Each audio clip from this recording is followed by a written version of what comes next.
নমস্কার বন্ধুরা, পুষ্প কিচেনে আপনাদের সবাইকে স্বাগত। আশা করি সবাই ভালো আছেন। সামনেই আসছে জন্মাষ্টমীর পুজো, তাই প্রায় বাড়িতেই তালের বড়া, মালপোয়া গোপালের ভোগের জন্য তৈরি হবে। আজকে আমি খুব সহজভাবে তালের বড়া বা তাল ফুলুরি করে আপনাদের দেখাচ্ছি। আপনারা আমার সাথে থাকুন, দেখতে থাকুন। দেখুন, প্রথমে তালটাকে ভালো করে ধুয়ে তালের ওপরের খোসাটাকে আমি ছাড়িয়ে ফেললাম। এবার তালটাকে ফাটিয়ে নিলাম। 3টে আটি বেরিয়েছে।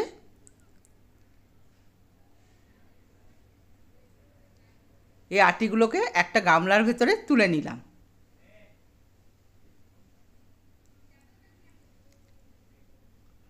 এবার সামান্য জল দিয়ে আটিগুলোকে একটা একটা করে ভালো করে মেখে নিলাম, একটু নরম করে নিলাম।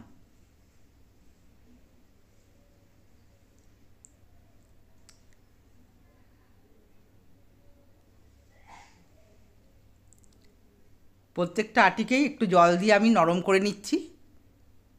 এবার স্কেচারে করে আমি তালটাকে মেরে নেব।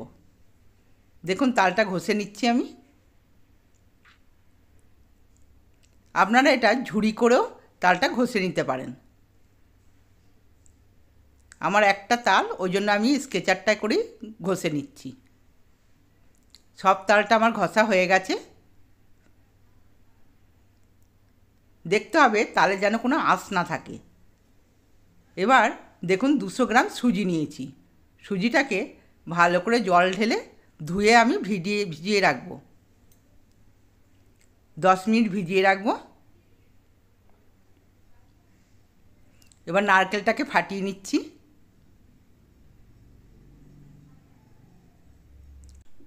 নারকেলটা দেখুন কত সুন্দর বেরিয়েছে। এবার এটা আমি কুড়িয়ে নেব। এবার নারকেলটাকে কুড়িয়ে নিচ্ছি।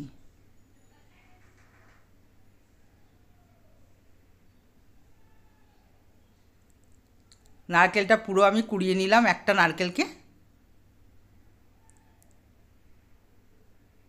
এবার তালের ভেতরে নারকেল কোড়ানোটা দিয়ে দিলাম। আপনারা ইচ্ছে করলে তালটাকে একবার ফুটিয়ে নিতে পারেন। তালের বড়াটা অনেক দিন থাকে। আমি কাঁচা তাল দিয়েই করছি। কাঁচা তাল দিয়ে করলে সেন্টটা ভালো পাওয়া যায়। এরপরে দিয়ে দিলাম চিনি। 500 গ্রাম চিনি আমি এতে দিয়েছি। আর সুজিটাকেও দিয়ে দিলাম। দিয়ে তালের সাথে ভালো করে মেখে নেব। এবার আমি দিয়ে দেব 300 গ্রাম আটা। আটাটা দিয়ে ভালো করে মেখে নেব। হাতে করে খুব সুন্দর করে এটা মেখে নিতে হবে। এবার দেখুন, দিয়ে দিলাম 100 গ্রাম ময়দা। ময়দাটা দিয়েও খুব ভালো করে মেখে নেব। আটা ময়দা দুরকম দিয়েই আমি করছি। শুকনো শুকনো করে ভালো করে মাখতে হবে। মাখাটা অনেকক্ষণ ধরে মাখতে হবে, তাহলে তালের বড়াগুলো ফুলবে আর ভালো হবে। এবার রেখে দেব 10 মিনিট। মাখা হয়ে গেছে, ঢেকে রেখে দেব। এই মাখাটার মধ্যে আমি এক ফোঁটাও জলের ব্যবহার করিনি। তালটা দিয়ে মেখে নিয়েছি। কড়াইতে দিয়ে দিলাম রিফাইন অয়েল। একটু বেশি করে তেল দিয়ে দিতে হবে।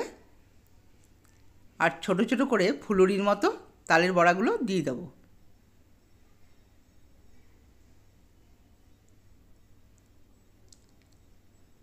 আপনারা আপনাদের নিজেদের সাইজ মতো করবেন।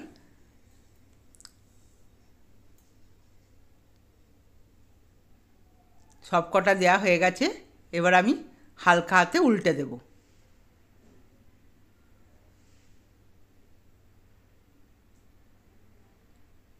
লাল করে ভাজা হয়ে গেছে। একটু লাল করে ভাজতে হবে, তাহলে ভেতরটা কাঁচা থাকবে না।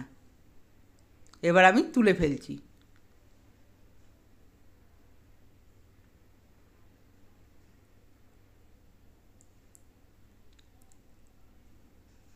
সব কটাই ভালো করে তুলে ফেললাম।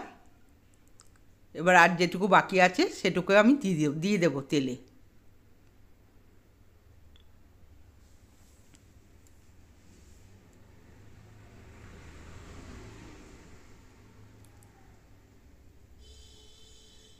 একইভাবে আমি সব কটা নেড়ে চেড়ে ভেজে নেব।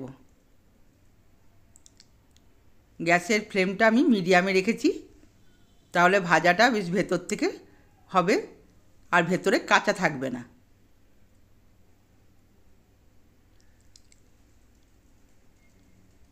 ভাজা হয়ে গেছে, এবার আমি তুলে নিচ্ছি।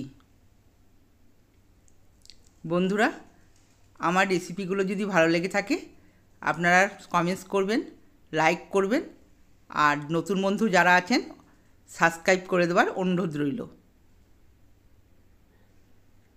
ভিডিওটা আমি এখানেই শেষ করছি। ভাজাগুলো সব হয়ে গেছে। ধন্যবাদ।